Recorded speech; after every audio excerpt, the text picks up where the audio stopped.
Hi friends, welcome to MK Super Kitchen. இன்றைக்கி நம்ம கிச்சனில் பொட்டேட்டோ கட்லெட் எப்படி செய்கிறதுன்னு பார்க்கலாம். அதுக்கு 2 பொட்டேட்டோ வேக வச்சு மசிச்சு எடுத்துக்கோங்க. 1 கப் வெங்காயம், 2 நறுக்கிய பச்சை மிளகாய்,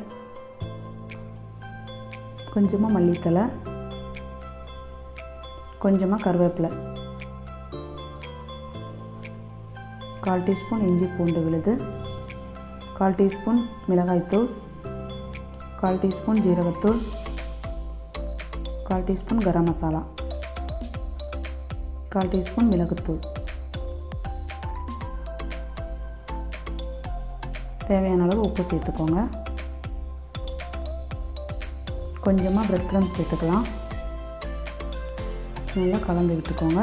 சப்பாத்தி மாவு பதத்துக்கு பிசைஞ்சு எடுத்துக்கலாம். தண்ணி சேர்க்க தேவையில்லை.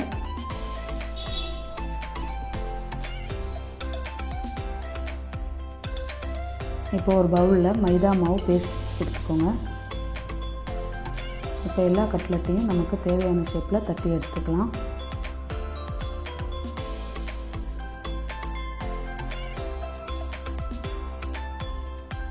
மைதா மாவு கலவையில் நல்லா டிப் பண்ணிக்கோங்க.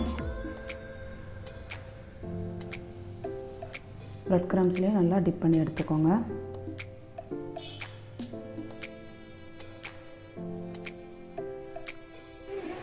இப்போ எல்லா கட்லெட்டையும் பிரெட் க்ரம்ஸில் டிப் பண்ணி எடுத்தாச்சு. இது ஒரு அரை மணி நேரம் ஃப்ரீசரில் எடுத்து வச்சுக்கோங்க.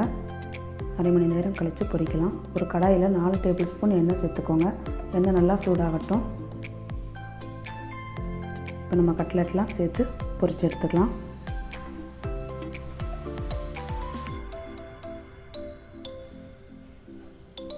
நிதானமாக திருப்பி போடணும்.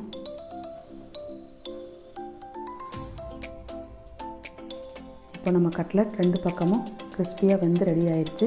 இது ஈஸியான ஸ்நாக் ரெசிபி ஃப்ரெண்ட்ஸ். நீங்களும் ட்ரை பண்ணுங்கள். பிடிச்சிருந்தால் லைக் பண்ணுங்கள். மறக்காமல் நம்ம சேனலுக்கு சப்ஸ்கிரைப் பண்ணுங்கள். தேங்க்யூ.